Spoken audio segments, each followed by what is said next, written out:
Fella. My man. How we doing, buddy? It feels good to be back in the studio with you. Rolls on. Nice tarp. Sauce hockey. By the way, I just want to point that out. It's the half zip. Yeah. What do you call that? 3/4 zip? I think you call it quarter zip. How's the material nice? It's light as yeah. For the big boys back home, or this is light, right? Nice, like if you're looking for it to keep you warm, it's not going to probably keep you too warm. But if you're looking in the morning, right, back home in Alberta or Ontario, it's time. Morning round, throw this on. Golf time. Nice. It's got the emoji in the back. Sounds like we're doing an ad read for Sauce Hockey right off the get-go. We're doing an ad read for our merchandise. Please fucking buy some. Hey, please buy some. I mean, come on here. We're trying to keep the lights on.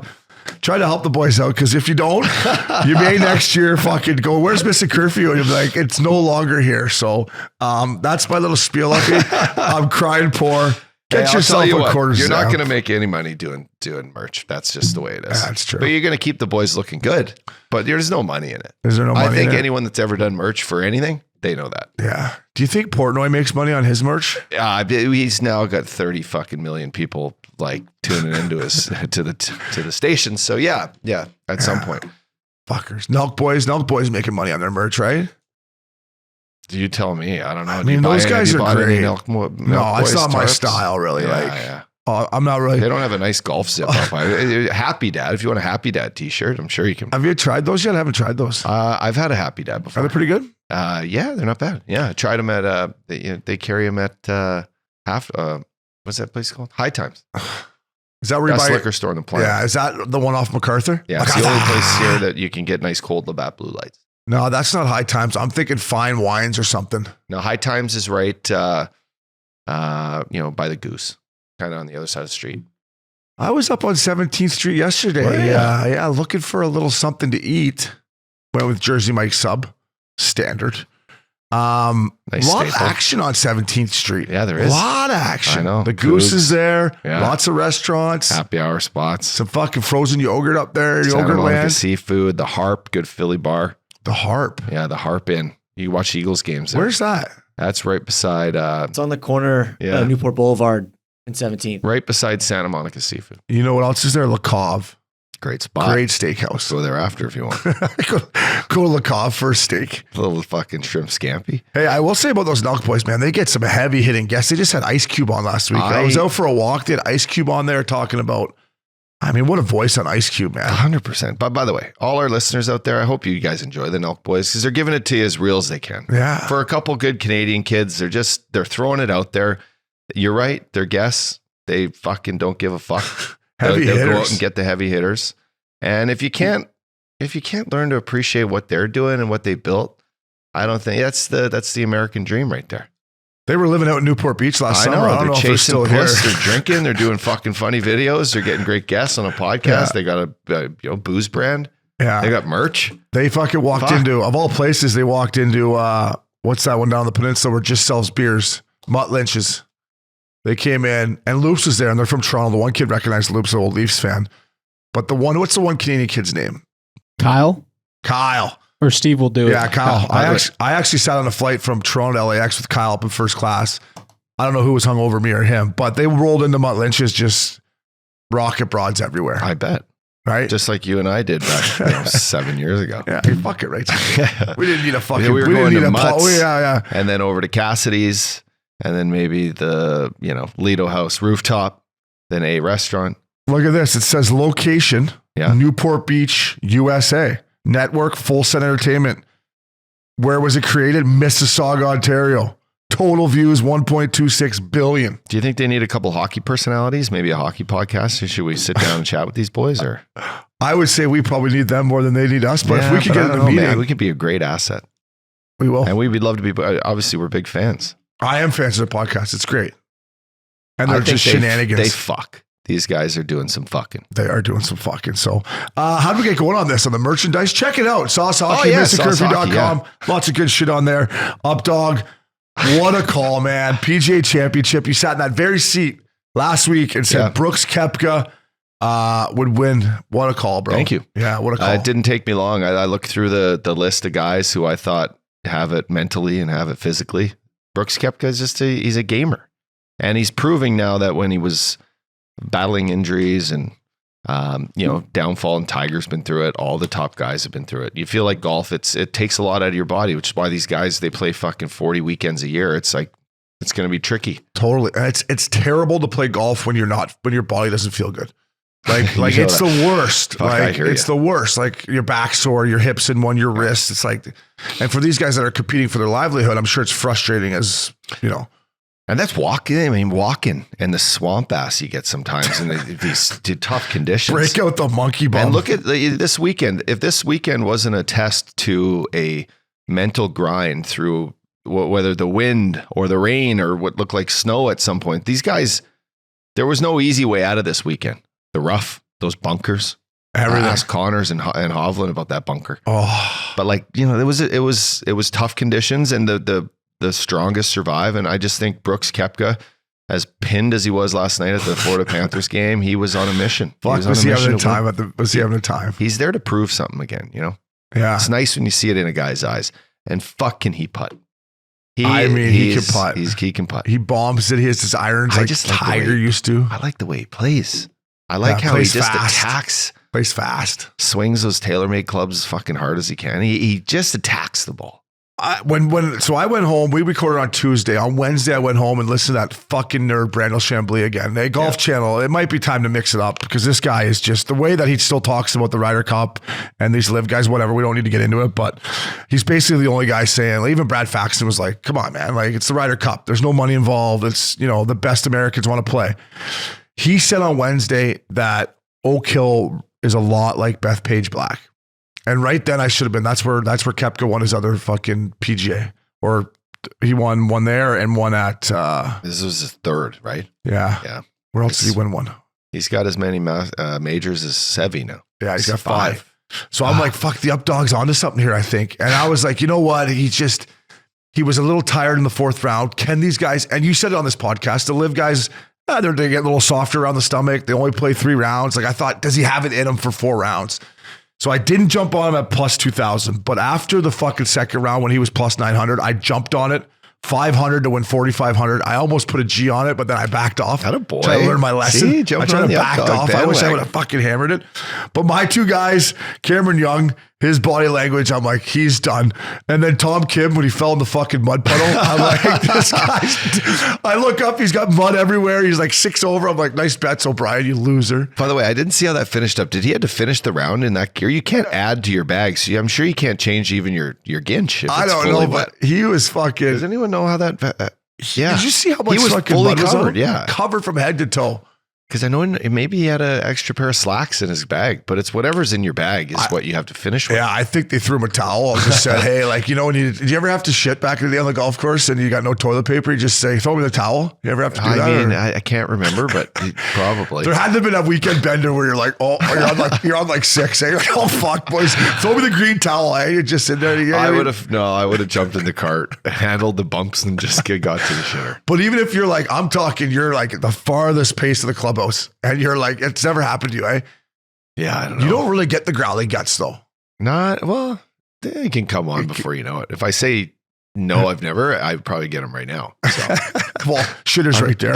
But what a pick by you. I wanted to say Oak Hill, the fans of Rochester. I mean, how many times did you hear somebody yell, mashed potatoes? Like every fucking time somebody hit one, but the fans were great. The course was spectacular. Yeah. And the guy that did that course, that redid it, yeah, he's going to redo Big Canyon. Big Canyon. Yeah. Wow. In a couple of years, if everything goes good. Yeah. All right.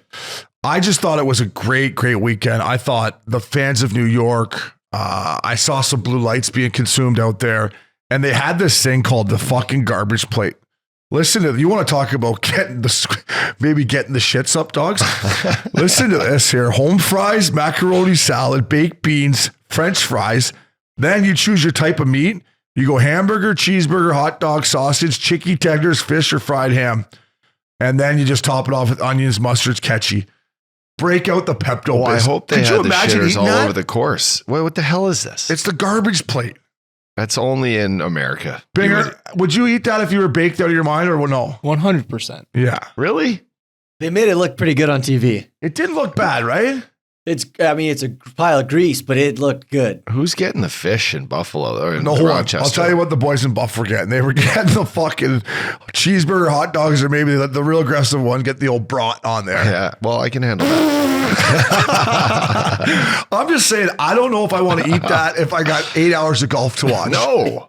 Right? No. Like, unless you got the clubhouse pass up, dog, where you know you're going to go in there and get the fucking wipes. Hey, Caddy, give me that damn pass you got around your neck. And the green towel there. Yeah. Hey, Scott for playing, can I use your pass there? I can't use that porta potty there. I don't know. It was unbelievable. Josh Allen, a guy who we love, was there a lot. I thought it was a great weekend for golf. Yeah. I actually saw him on TV talking about he's going to go to every major this year. He's going to go out to the British. He was at the Masters. He's going to LA Country Club. He's going to LACC. He's like, this is one of the only times I feel in my career I could probably hit all four, and I'm going to do it. He's just an avid golfer. Yeah, he is. I liked how long the rough was. I think you got to penalize these guys, especially major championship time. Like, I love it, the rough slide. I like to see these guys have to chip out or top one. Yeah. Although our boy Steeler topped when he was trying to make the cut and he was in the fucking hay, topped her. Did he? He went for it though. He went for it with like a 3-wood or something because he knew he needed a birdie or a par to, and he was on one of those long fuckers. Did Steeler have to qualify for that? I believe Steeler's still in the top 150 for golf. Because it's a big field, right? Yeah, 159 golfers or something. Yeah, so I think he got in for that. But a lot of bananas being Koepka 3.1, Hovland and your boy Scotty Scheffler 1.5, DeChambeau 720, Koepka 550. And then this story up, dog. Michael Block got $288K. This guy is a teaching pro out here at what's the course? Royal Tribuca. Royal Tribuca. You ever played there? I have not. No. I'm going to now though. Absolutely. I mean, what a story up, dog. This guy played unbelievable. It's insane. But go ahead. It's a Cinderella story. Tin and Cup. One that golf is one of the only sports in the world that this can actually happen to. And it just looks. You look at it from outside in and you're like, so many great people around golf and there's so many great stories out there that are untold. And just to be able to witness this firsthand, even sitting there with Christina at home and I'm like, do you know how fucking amazing this is? Yeah. That this guy lives 30 minutes from us here and Monday to Friday is just kind of grinding and doing like this 9 to 5 and teaching people and spending time with his kids. And when he's not teaching, he's trying to teach his little guy how to chip a ball, and just because that's probably how he grew up. Yeah. And the opportunity to walk down these fairways on Sunday and have everyone chanting your name, to be doing interviews on AirPods during the round, to be the guy that everyone's talking about. He's getting more airtime than Rory, basically, in the last round. And then to top it off with the fucking ho, Santa's coming down the chimney, hole in one, is the most insane thing I think I've seen on TV in years. It really was. I was like, did that just fucking happen? Straight out of Tin Cup. Crazy. The best part about Tin Cup. Rory's there hugging him. Like, what? Yeah. The best part about Tin Cup is when he makes his like 13 on number 18 and then he picks up the girl. He's like, nice par, David. It was unbelievable. Everything you just said, I couldn't agree with more. And like, did you see the one little adversity he had? Did you see him shank it on the par 3 on number 5? Well, I did. And then I caught some tweets about it and I was like, who cares? I know it, but then he battled back. He parred 6, 7, 8, 9. Probably 4 of the hardest holes. But I mean, up dog, he fucking shanked this. Looked like me. Straight right, hit the fucking tree. He's like, where'd that go? Yeah. The caddy's like, it hit the tree. It's in there. Makes 5, regroups. Yeah, and then it's up and down on 18. Yeah, I was going to say that 18 shank was not a good shot either. Up and down. I mean, but you see the fucking photos and the videos of that whole 18 and how many people were there. Could you imagine the sweat coming out of that guy's hands? Fuck. Trying to hold on to a golf club and put a shot together? No, I can't. It's to people out there. I mean, whatever. We're talking golf on this podcast. And for those people who know what we're talking about, it's fucking crazy. I mean, when you play a member guest and you're in a derby and there's 50 of your boys, sweat. You're fucking nervous. This guy's never been in that position in his life. What a putt and he stroke. stands up and does that. What a putt and stroke. Yeah. He could putt. And then he makes that putt with the last rotation, to qualify to get into next year's PGA Championship. What, he finished top 15, right? You get to go next year? He's in. Valhalla in Kentucky. He's in, sweating his balls off there. Actually, it wouldn't be bad in May, probably. Kentucky. Would it still be hot? Yeah. Oh, yeah. A little soupy. Yeah. Get him, bust out the monkey butt. He's playing Colonial this week, and he's playing in our nation's. Where's the RBC Open this year? Is it in Toronto, greater area? Usually it used is, to right? always be at Old Glen Abbey there. I don't know if that course is still kicking. I think they're knocking her down to make some condos. Fuck, they did that at Shaughnessy out in Vancouver too. What a track. Never got to play that. But they sold it off to some land. Oakdale Golf and Curling Club. Or Country Curling. Is that in Ontario? Yeah, it's in Toronto. Well, good luck up there, Blocker. Love to have you on the pod. Pretty sure it's in Toronto. Yeah. You reached out to him, right? I thought I did. I haven't yet. I thought I did reach out to him, but I think I was going to them. Like, I better give him some time to marinate. He's a head pro here. Yeah, fuck. Yeah, we could ask Panger. Right? Yeah. It was a great story, man. The whole weekend was unbelievable. I got to be honest. I've had about 6 or 7 naps on Sunday. You did, eh? I got caught in one at Rothschild's there on Saturday night. Fucking Frankie, I love you. I got caught in one again. I left early, so I was all right. Then I drove to Malibu, but I watched the thing on an iPad. You drove to Malibu when? Sunday? Sunday. Wow. Yeah, birthday party for, shout out to Noah's little kid, Bond. He threw a sick little shark attack birthday. Fuck, you got a lot of birthday parties when you have kids, we had 2, yeah. You had one Saturday and then Sunday. Sunday. Like, you just drive to Malibu like it's nothing, huh? Like, that sounds to me like, unless like Jessica Alba was in Malibu, I don't think I would fucking drive up there or somebody like that, I know, it becomes more for the kids, yeah. It's all about the kids, right? Yeah, just they all hang out and do their thing, and it was quite the little atmosphere. It was fun, but it was 2 hours on the way up. But I legit watched on my iPad. Christina drove. I watched the whole PGA. Oh, that's nice of her. It was great. And then I got in the back and fed Beckham while we were driving. Izzy and I were watching golf. Yeah, that was a different Sunday than I had. Yeah, a little different. I didn't get any naps. A little different. No, I got a couple Postmates. Did you? Yeah, 6 naps, and I woke up just in time to see Koepka. Is that Brooks? I got punt, bro. Yeah, plus 900. Who won the hockey game? Oh, yeah. How was Leo's birthday party? Shout out to great. Leo DeMarco. Happy birthday, Joe and Bex DeMarco. Leo. It was great. They had this thing. You'd actually love it. It's a little kids play area called My Gym, and they just get in there and there's a zip line, there's basketball hoops, and then there's fucking trampolines, and the kids just get in there and mess around. Kids are spoiled these days, man. Yeah, what did I get for my birthday? I got what did my dad say? Go outside and play with the soccer ball. Happy birthday. Maybe a mini stick. Play some mini sticks. Here's your cake. Yeah, blow on those Road Warrior pads. Blow out the candle. Get the fuck out of the house. Though, I don't need you fucking blowing up those testes. Wear a cup. LA Country Club, US Open. I will be there. Nice. Are you going to be around then, or is that? I think it might be at Bonnaroo. When is that? That's Bonnaroo. You're not coming to Bonnaroo, huh? Let's talk about this on air. I don't know if I can make it to Bonnaroo. Really? I don't know. My morning jacket. Yeah, I know. But we're going to see him out just here, right? Just one Saturday night, but. I know, but we're going to see him. They're coming to LA, right? Yeah, fucking rights they are. So I think I'm going to hold off for that. The Roo, eh? I know. I think he still might come. I don't know if physically I can take a whole one day of standing on my feet at the Roo. No, but we go in at we're going to go in 6. Yeah. Catch, there's some great, Sophie Tucker, right to Bob Moses, then to Odessa. You should hit up the boys from Bob Moses. I've been DMing with love to. They're Vancouver guys. You should hit them up and see if you could get them on the pod. Yeah. Or just mix it with them. Yeah, I'd love to mix. They can mix it with me there. So congratulations, Brooks Koepka, up dog. What a pick, fella. Oak Hill, Rochester, good on you. It was a great weekend. Top titties back for playoffs. Fucking rights it is. Jordan won it again. What? Yeah, he won it again. Little fella JJ. Max Miller, 9th place. Obes, 13th. Binger, where the hell are you? Oh, he's down to the bottom. Bing Banta, bottom. 29th.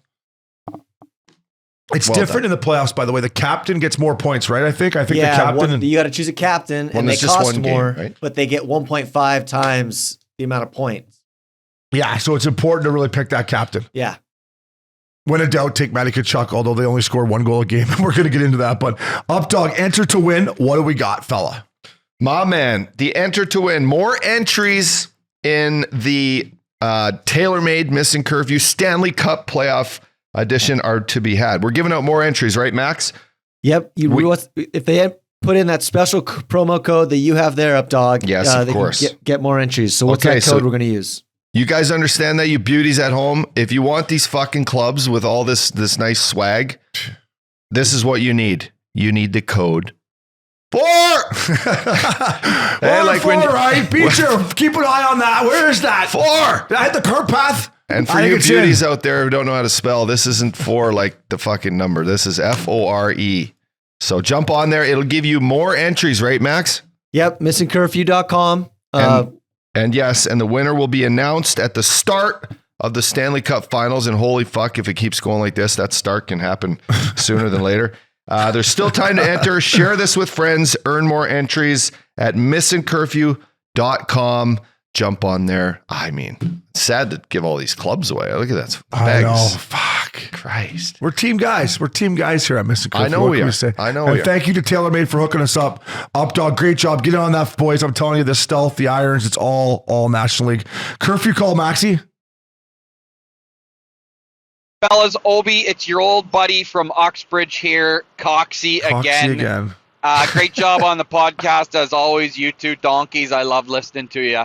But listen, I want to talk to you guys about something. You guys talk a lot about style, on ice style, off ice style. You know, look good, feel good, play good, all that fucking stuff. Anyways, can somebody fucking explain to me how the Las Vegas Knights wearing white gloves has flown under the radar for this fucking long? Those things are fucking horrible looking. You heard it here first. The Las Vegas Knights will not win a Stanley Cup until they ditch the white fucking hockey gloves. They're not fucking National League, all right?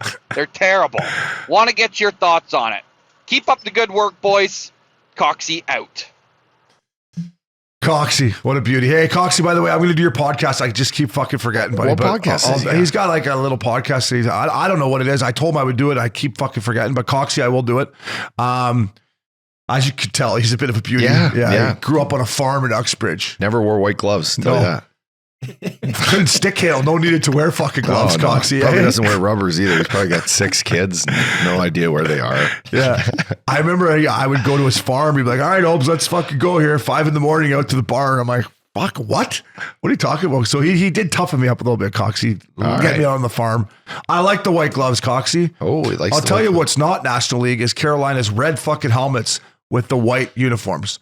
It's junior, it's college, it's Bush League. It's probably why they scored 2 goals in the Eastern Conference Finals. You wear white helmets on the road. It's fucking NHL.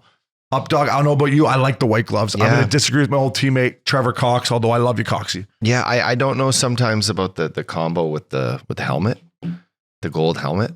The gold helmet's tough. That's a tough look, but tough. And I will say this about the white gloves. When it was first out there, I thought they all looked too big.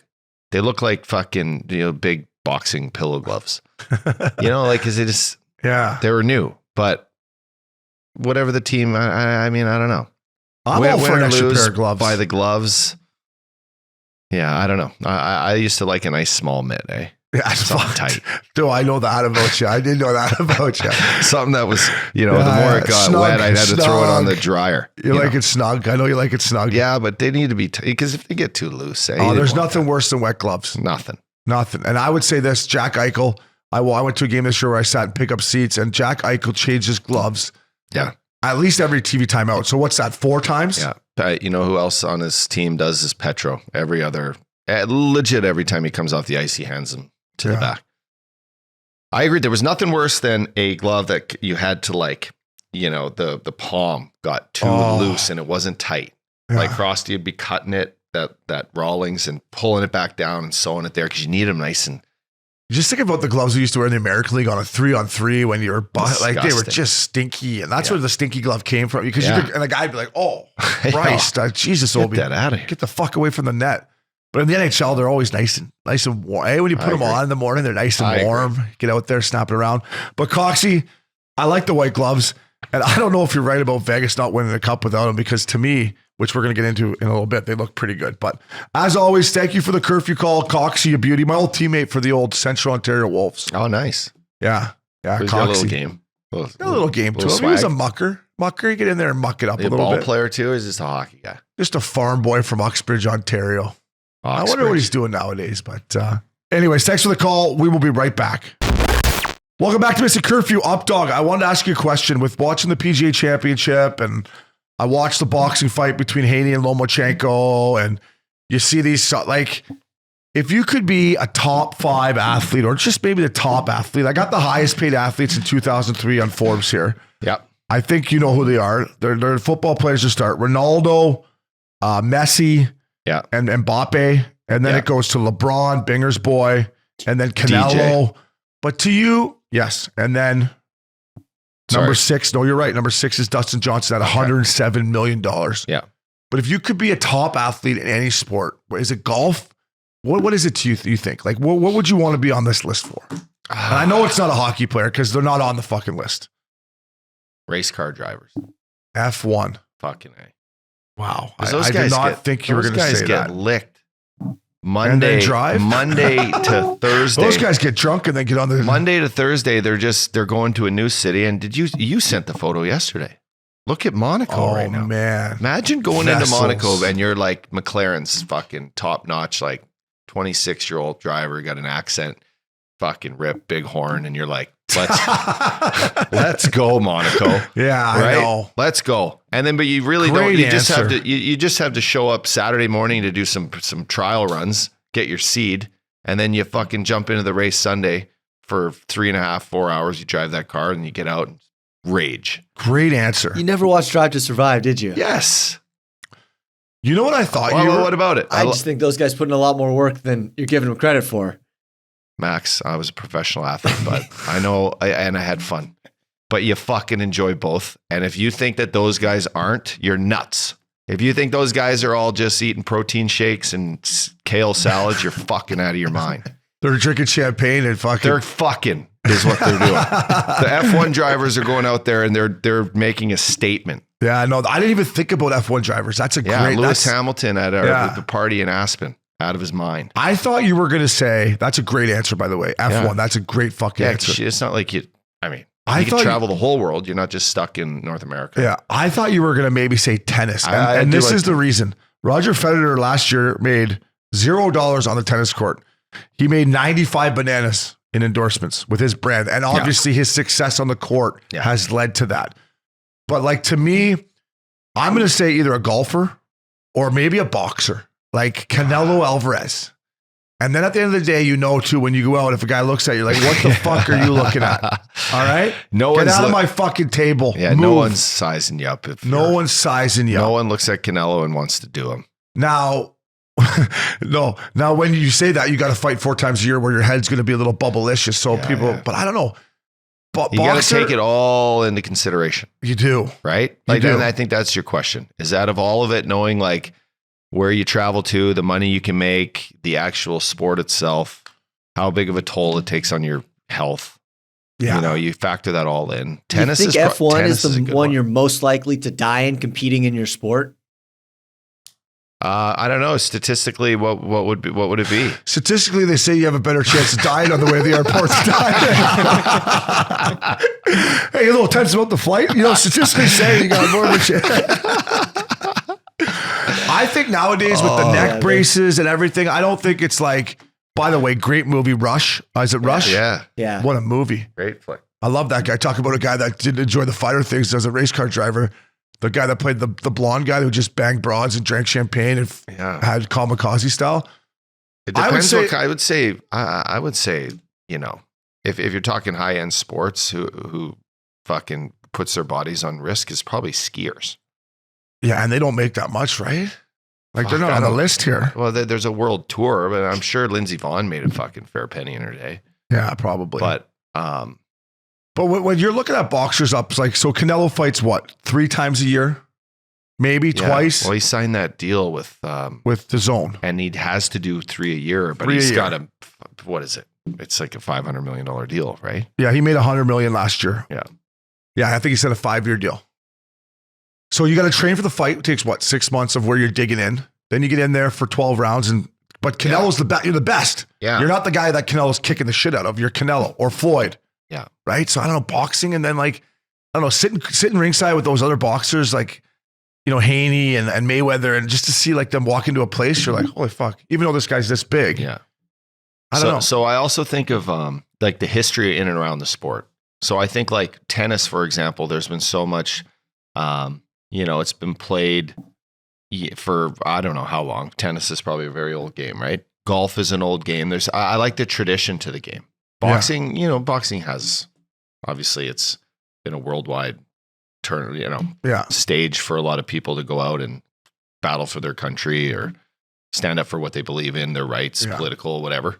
Right. And then plus, if you got something going on in your life that you're frustrated about, you're like, I want to fight. I'll take 100 million. Let's get in the ring so I can kick the shit out of this guy. You can't really do that in tennis. No. But curious. I think the answer is probably soccer, right? Like if we were right? Like Ronaldo, 46 million off the field. No, sorry, 46 bananas on the field, 90 million off. Is soccer hard on your body, Uppy? Yeah, I think so. Is it? Your knees? Everything. Knees, ankles, probably your back. I mean, you're running, those guys run what, 8 miles a day? They run at least like 10 to 12 miles a game. And how many games does Manchester United play? Two, so it's like hockey? One a week for sure. But a week for league, but soccer has so many cups and tournaments that during the international week, play too. A couple friendlies. Yeah. Would you say like a guy like Messi averages 1 or 2 games a week for a full season? What do you think? Probably at this point in his career, 1 game, but like at the peak, at the height, he was probably doing 2 games a week. Yeah. I think it would be, I played soccer as a kid. What position were you? The best, sport in the world for worldwide fucking, people tuning in. And I was a midfielder. I took the corner kicks. So who's a midfielder? Who's the best midfielder? Kevin De Bruyne. Wow. Man City. There you go. What's he make a year? Probably 50 bananas or something like that. Would you say is Messi not a midfielder? He's like an attacking midfielder. You have a soccer player look though. You got good hair. You're lean. Every soccer player, you got to have good hair. You got to be light. Like, I mean, you got to be. These guys are like 145, 165 pounds. Kevin De Bruyne makes 20 mil. 20 mil. Like I'd say Mbappe is a beast in soccer. The way you look at him and how he plays, he's like a thoroughbred. How big do you think he is? Mbappe is probably like 5'9", 5'10", maybe my height. You know what? It's funny you say that because they stood him towards the guy, Maxi, that's going to go first overall. The guy that's 7'5". Yeah. And obviously the guy's 7'5", but Mbappe did look like not very big at all. Like he looked like a little. And on a soccer field, he looks big. Yeah. Like he's a bigger dude, bigger ass, bigger legs. You got the cleats too. They add an inch or two. Not when they. That's why soccer was one of my favorites. A little taller. And still golf. I think if you're a top 5 golfer in the world, I mean, that's a great gig too. Although golf's hard, even for those even Justin Thomas is struggling a little bit. Even Rahm goes out and shoots 78. Like when Messi has a bad game, is it really that bad? Well, no, because you got your team. It's hard with the personal stuff is hard. Yeah. So when you do look at our answers, boxing, golf, tennis, F1, you're like the guy, only guy. Yeah, well, that's true. No, that's true. So you probably take it harder. You enjoy probably moments differently than you would with a team. Yeah. Right. You're like, I did it instead of we did it. Thing. It's different. And you can't blame anybody if something like, hey, fuck, that was your guy. What happened there? Right? It's like, oh shit, I chunked that one out of the bunker. It's on me. I don't know. I was just looking at this list. I wanted to get your opinion. Yeah, F1, buddy. Great answer. I didn't think you were going to say that. I thought you were going to say tennis or soccer. So I mean, I learned something new about you. Your text yesterday when you said, "Look at the fucking boats in Monaco ready for this race." I was like, "That's what's up." Yeah, you just have a little boat to go pick up the other people that you want to bring out on the big boat, eh? Yeah. Updog Memorial Cup. Your former squad, the Kamloops Blazers, are hosting it. We got our teams. We got the Seattle Thunderbirds, your Kamloops Blazers, Patty Waz, Quebec Ramparts. And shout out to Port Hope's own Owen Beck. The Peterborough Petes won the OHL championship. Congrats to Owen, good Port Hope kid. This is a great tournament. I can't wait to watch it. Unfortunately, I don't think I can make it up there. Are you still going to try to slide up? Or? I'm going to try to squeeze up between our TNT spots. Yeah. I think it'd be great. And shout out to Max. You want to read that email we got yesterday? Yeah. Let me pull this up. Yeah. I did see an email about Cactus Club or something, right? Max is going to read it. This might maybe twist your arm here, by the way. This is from Cody Rose, the GM at Earl's. Hey, fellas, I think I heard a couple episodes ago that you might be coming up to Kamloops for the Memorial Cup. Are you making the trip? Would love to have you for some chili chicken at Earl's or some cold pints plus nice red on us. Also, if you're coming, bring the clubs. You got to check out Tobiano and Sagebrush. Cheers, Cody. Those are 2 great tracks, by the way. Listen, I could fly Wednesday. The 31st. Should we do Wednesday? And then I could come back Friday. Perfect. How do we get there? We go. I don't need. We go direct to Seattle. Seattle into Kamloops. Yeah, I think so. Are you sure about that? We'll get Binger on it here. Check it out first. Okay, let's check the schedule. I was pretty sure they play. I would like do to this after. Oh yeah, these people don't care. Okay, yeah, you're right. See, we're always working here on Missin Curfew. We're ready to check flights, ready to get on kayak, whatever. Hey Max, what's that guy's name though? That was Cody Rose, the GM at Earls out there. Fucking idiots. Fire up the bird. Fire up the bird. Hey, we're coming. Yeah, so good luck. This is a great tournament. I wish I would have played it. Good on all four of these teams. I know. Uppy's World. Party time. Excellent. We got an update on the up dog hit on the poor guy from Hungary. Oh, no. Who knows what he's doing now? I'm going to walk myself through it if I was player safety. Yeah, he had his head down, but fuck, he came across kamikaze style. Now, saying that, you hit him with your shoulder down in his head, but it wasn't like you elbowed him. It was a good, clean, hard shoulder check. Right to the melon. I know. Watching you get kicked out and walk down the hallway under your chin strap, I laughed about 4 or 5 times. I had to watch it. But our faithful Missin Curfew listeners are on your side. A majority said 5 games or 5 games or less. I see a couple people on social media. Thanks, guys. Say 1 game. Appreciate that. And then a couple people they said life with no parole. But a lot of our listeners said 1 or 2 games max. Some said 1. Fuck, you got him ups. Yeah. You got him good. I mean, I just said so. It was the PK. I had so much room. By the way, that's another thing. It was a penalty kill. I was just cruising around, like taking angles, and all of a sudden I see this guy just ready to get, it's just not very often in pro hockey you play and the guy's head goes down that much with so much great opportunity to hit him. No, he should have counted 1 Mississippi, 2 Mississippi, and then picked 3, it up. and then maybe lifted his head. And he got his elbow up. He was like just doing the drill where you're skating like that, and then he just and fuck, it was perfect timing. As he looked up, you just. I feel bad. That guy Beck. I hope he's all right. Yeah. Anyways, that was fun. So thanks to Princey. Anything else you want to add up? His world. It's your world, buddy. Anything else you want to add? We brought up the weekend of birthdays, and then I'll have some good ones here in the next little bit after Bonnaroo. Yeah. Uppy's World, party time. Excellent. Craig Conroy is hired as a new GM for the Calgary Flames. I think that's great. I got to know Connie a little bit, my time up dog. I think he's been there long enough. I think the boys like him. He's kind of a guy's guy. I think they got this one right. So we'll see who he wants to bring in as coach. But I think if you're a Flames fan, you got a new rink coming. Yep. You got Craig Conroy as a GM. I think, I think it's probably. I just love seeing these ex-guys that are in our era starting to take over that so-called boys club. Exactly. Because it needs to happen. Exactly. It needs to happen. It needs to be a turn in development, a turn in who's kind of calling the shots. And I think a lot of guys that we know that left the game and took great roles under their GMs and their coaches and presidents. We just spoke to one today that will come out next week. But a lot of great personalities in hockey that need to now take the reins and bring our game to another level. We've all played. We all know what needs to change. We all have our ideas. We all know how to help.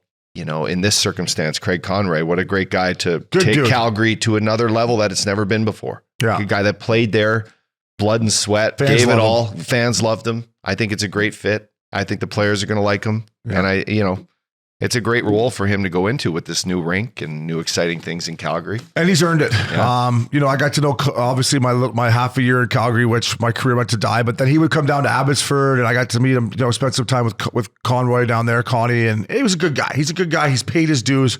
You got to think his first hire is Jerome McGinley, right? Yeah. Like, it's like if I got I'd be like, up dog Holmes here, got the Calgary job.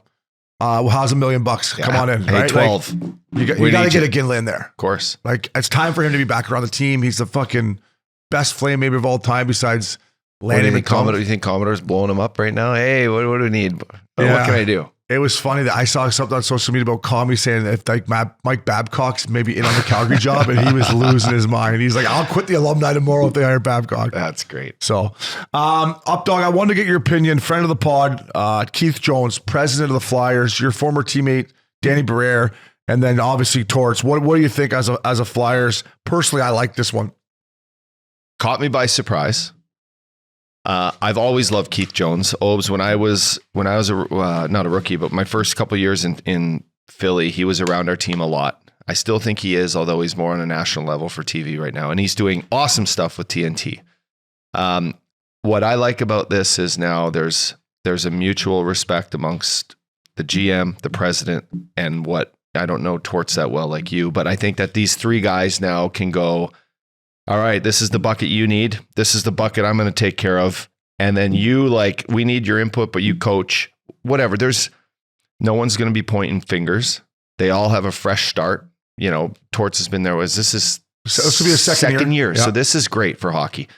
But I think, as I just mentioned, the tides are turning. The boys clubs are changing. This is a great way for Danny Briere, who had a great career and who now has, when you say, he's earned it. He's got his spot. Like Danny went into the business and started East Coast League. His kids are now playing hockey, junior. Yeah. He gets it. He's bled for the Philadelphia Flyers, and I think Keith Jones is a guy who's more knowledgeable about players than a guy like Jonesy, who's watched them firsthand play for the last 10 years. Yeah, all these kids. That's where I was going with it. He knows how they are on the bench. Yeah. He knows how they are in the dressing rooms. It's great. And he's done such a great job in media and we've got a taste of it over our 3 years at Mr. Curfew. We've met guys that we didn't know, right? Mm-hmm. We've met guys that have come on our show that I'm now friends with John Cooper. We're friends with Coop. We're friends with Rick Tocchet, just because of media and watching the game and doing interviews with them. So Jonesy's got a great pulse on the players, the general managers, probably some of the owners. Everyone likes Jonesy from a president's side. I think it's perfect. You say good things about Daniel Briere, and right now they got 7.7 in cap space. So that's actually now this time of year, that's a lot. Or this era, that's a lot, yeah. Right? JVR's off the books. What's going to happen with Ellis, Couturier?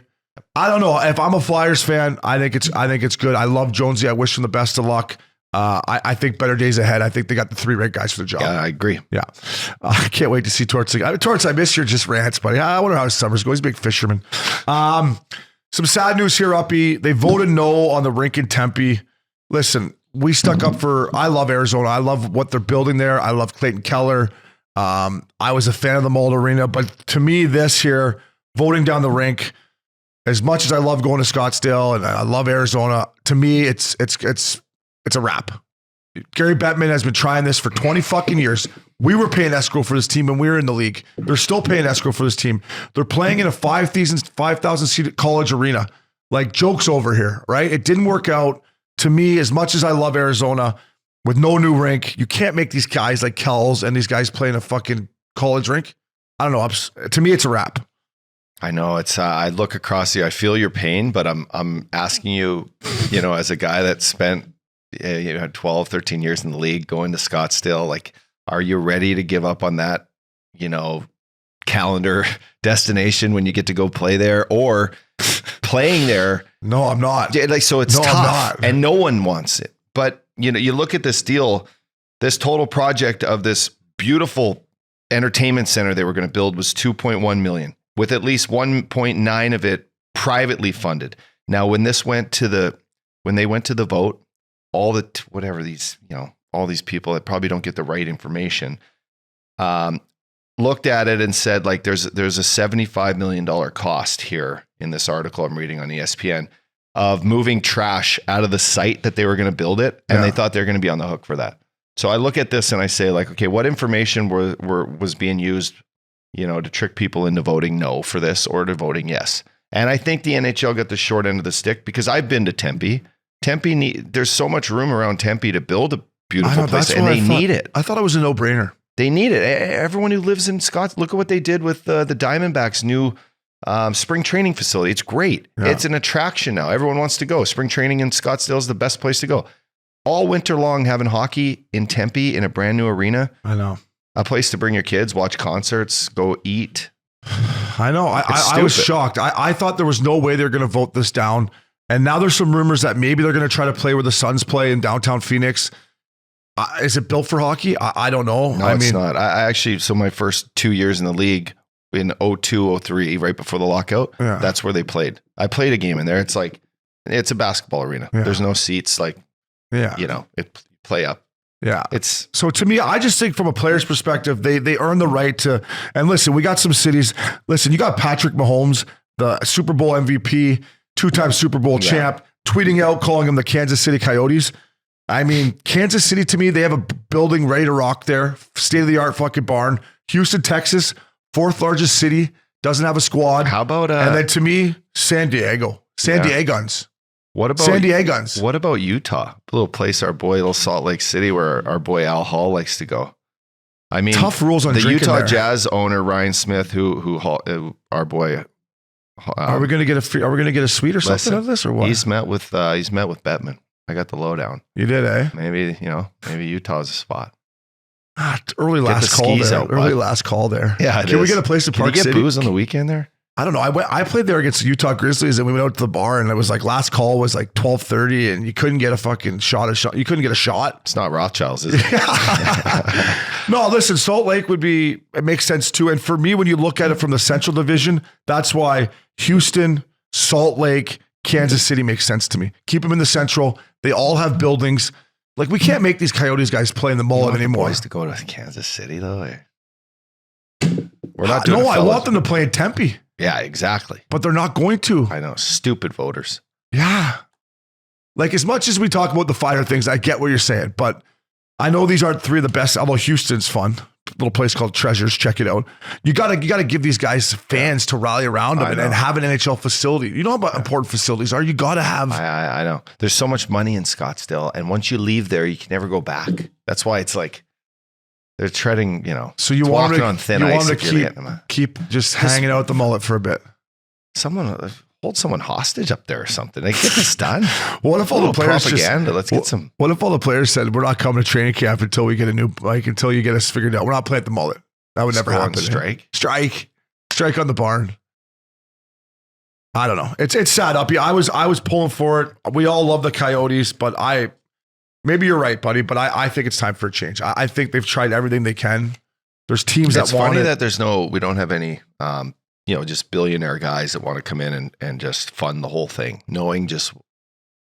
Oh, we know some billionaire guys. Should we talk to them? It sucks that they got to go around all these city voting stuff. I know. Why can't a guy just buy all that land and build a sick fucking palace? Nah, that's above my pay grade, fella. It's above my pay grade. So me too. I love your passion, though. I just don't want to see it leave. You're saying keep the Coyotes there. Well, yes. Okay. All right. Figure it out. All right. Get it done. Maybe you can turn. Don't take no for an answer. Let's go back. We don't take no prisoners. Let's go back. Let's go back to Scottsdale. Maybe I need a Scottsdale night to make. I think you do. Yeah. The milk carton presented by our good friends at Lifeforce. Promo code Curfew for 20% off now, I believe. Right up, dog. Yeah. Check it out. Super easy to do. What am I going to say here? I want to say one thing about Kyle Dubas asking for more money. In what planet do you think that you're going to go out and have a press conference and say, I'm not sure I want to be the GM, and then last minute be like, oh, by the way, I want more money. You didn't earn the right for more money, Kyle. Maybe you're in the right to get your job back, but you didn't deserve a raise. And I like what Kyle did at the deadline. I think he went down swinging, but to me, I think that was his last nail in the coffin. So Kyle Dubas, I'm putting you and your agent on the milk carton for getting a little fucking greedy. Is that what you took out of the Shanahan interview? Because when you sent me that and I watched it, I took out one thing in particular was there was a big bridge in communication with those two down the stretch. And he said, Shanny was like, we met every day, for whatever, an hour. And then some days went by where, how does it happen? You would think, if you and I knew that our eyeballs are on us and we need to make a decision, and you'd think, I just think it would happen differently. Maybe I don't know. Maybe I just haven't been around what a president has to decide on GM. Yeah. GM president relationships is unique. Well, usually it's done by the owner going. Yeah, he brought Kyle in. I know. And the way I took it from Shanny's press conference is when Kyle said, I need time to talk to my family. And Shanny said, at that moment, I had to maybe realize that Kyle Dubas wasn't all in. All in, yeah. So, you played all in. I want guys on my team, from the fucking equipment guy to the fucking GM, that are all in, that want to be here. So Shanny said, to me, I had to sit back. Had a good conversation with him on the Wednesday. Kyle said, my agent's going to talk to you. Agent came back, wanted more money. Shanny said, that's it. How do we find out who his agent is? I don't know. Because I don't know if have you ever heard of a GM agent before? I think everyone has agents but us, bud. Yeah. Do you think that? Remember last week on this, I basically called out and said Dubas is fired. He's already got the. Yeah, you did. Now, I wasn't exactly right, although I was. You were right. No, but do you think Dubas got a feeling before that presser that Shanny was going to go a different way, or do you think he was, and that's why he kind of chose? I mean, I'm going to give Dubas this. I think he's a smart guy. I don't think he would have said anything that he shouldn't have said. He's already getting interviewed for the Pittsburgh Penguins job. Yeah. He's going to get another job. I know. I mean, I'm going to take Shanny at his word. All I can say is that what he said in his press conference. Do you like how he called it out and did it publicly, like private conversation with? I think he just said, "This is what I was thinking." Yeah, it was a great press conference. He told the timeline of their personal chats, though, right? It's like well, he's already fired. What's the matter then, right? Maybe trying to protect his own ass a little bit. Yeah, just calling the guy out. He called him out. What's Sheldon Keefe doing right now? Just waiting for the phone to ring to tell him he's canned too, or what? Yeah, I would think a new GM is going to bring in a new coach. You would think. Mm-hmm. Up dog, I got to put Weegsy Baby and Team Canada on the milk carton. They lost to Norway. Oh my I don't care if it's the World Championships or not. Are they out? For losing to Norway, they should be. They're not out, but they lost to Norway for the second time. I can't believe we lost another time to Norway. Team Canada, you're on the Vikings, milk carton. They don't fuck around. You can't lose to Norway. No, I don't. I wouldn't say you should. Can't. But this guy, they must play hard. I don't care how hard they play. You can't lose to Norway. You can't lose to Norway. Semis or something? Was that? I don't know. That tournament's way too long too. We should put that. I mean, how many? You're over there for 2 or 3 weeks, right? Yeah, but you don't. You play 3 exhibition games and then semis and a. Well, they should have fucking maybe played a little harder. Or you can't be losing to Norway, can you? Norway. No, you can't. Oh, yeah. No, I just want to see what game that was and.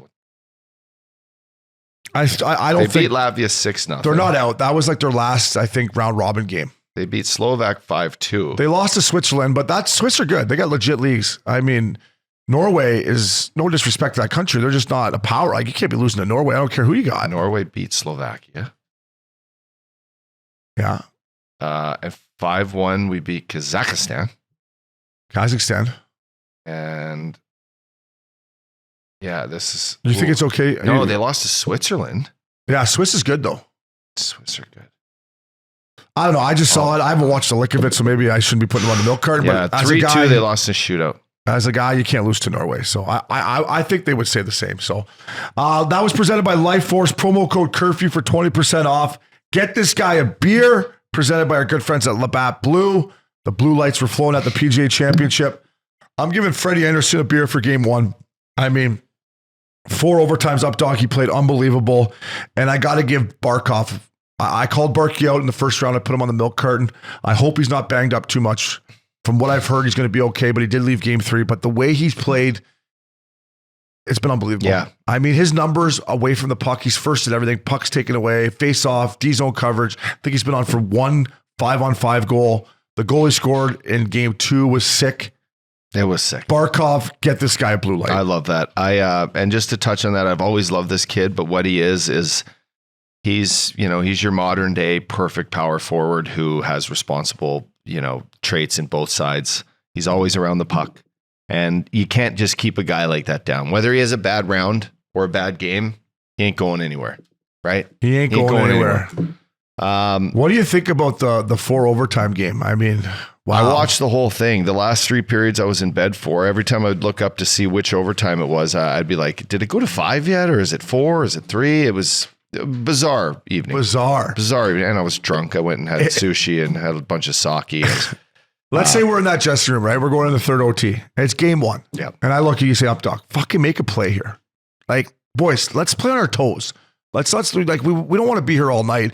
And I think if you're Florida, you have that. Like I think if there's more pressure on Carolina to win that game 1. If you're in the Florida dressing room, and I think they were the better team in all 4 of the overtimes.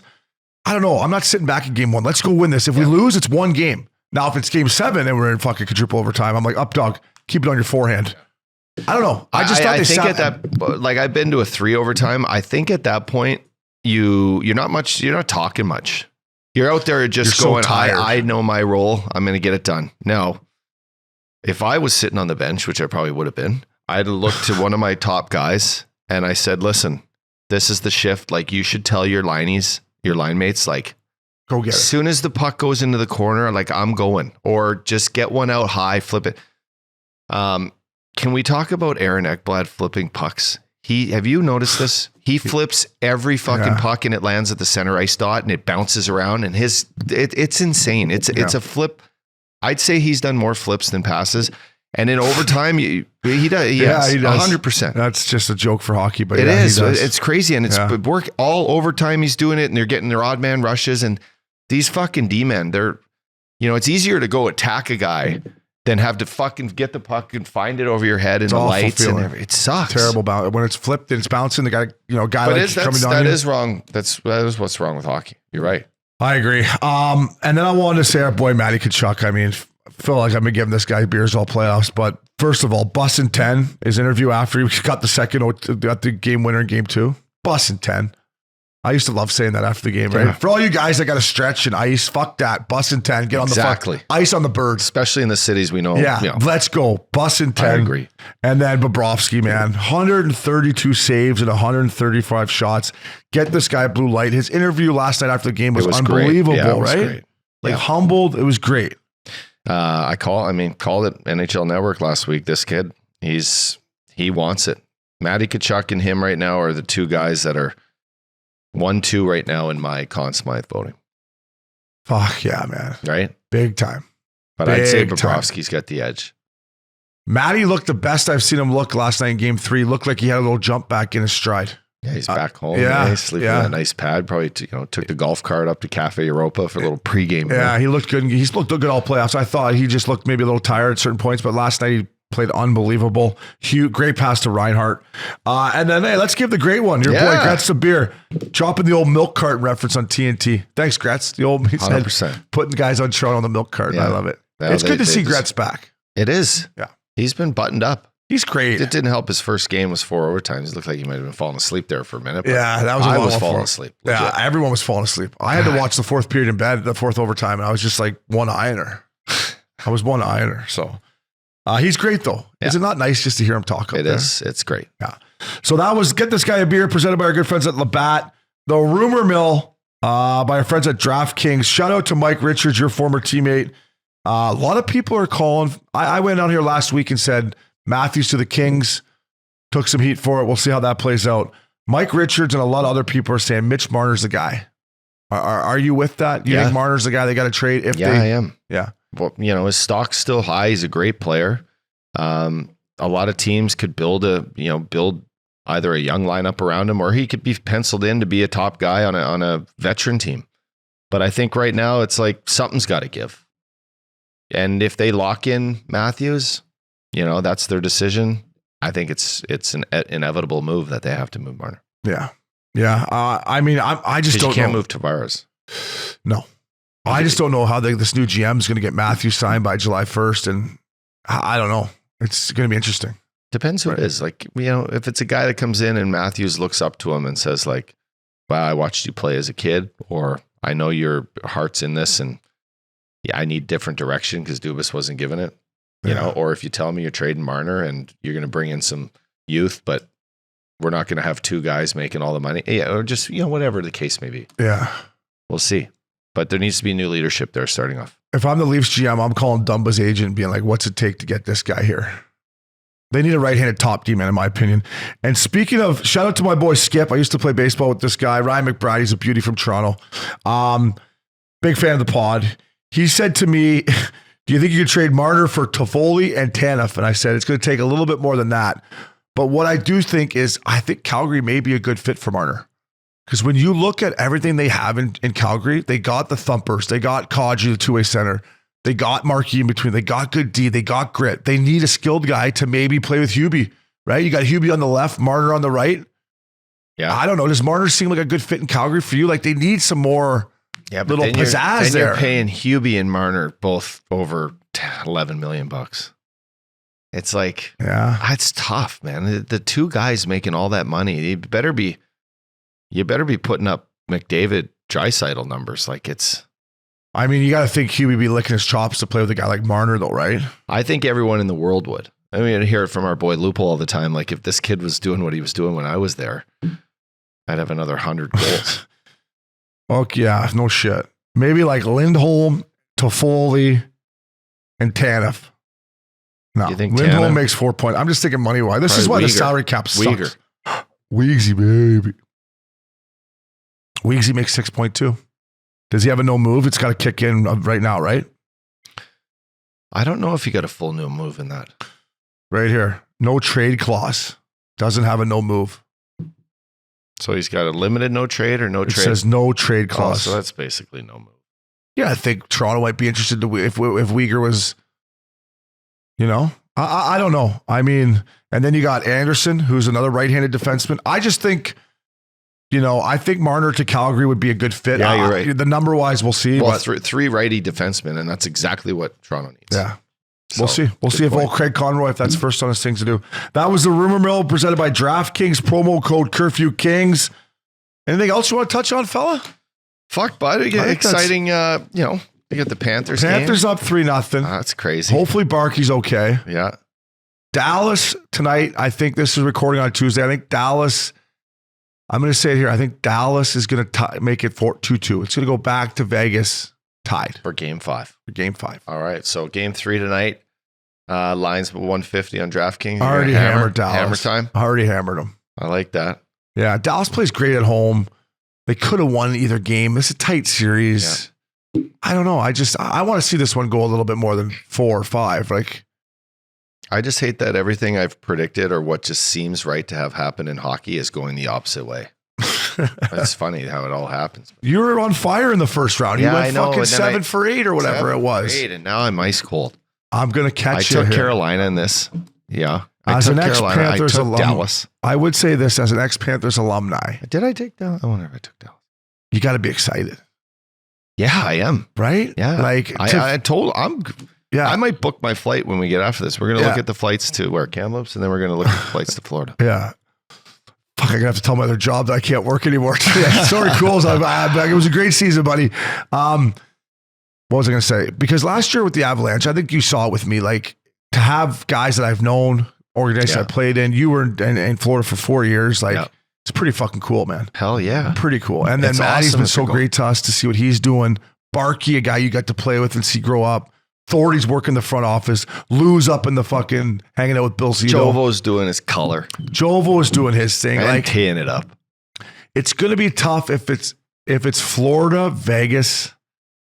It's going to be tough to see one of those teams lose because there's good guys on both sides. Yeah. Yeah. But that's the blood and sweat of the Stanley Cup finals. It is. Yeah. It is. So, all right, Updog, you the man, buddy. Binger, Max, Hall Pass Media, thank you. Updog, that was Mr. Curfew. Fella.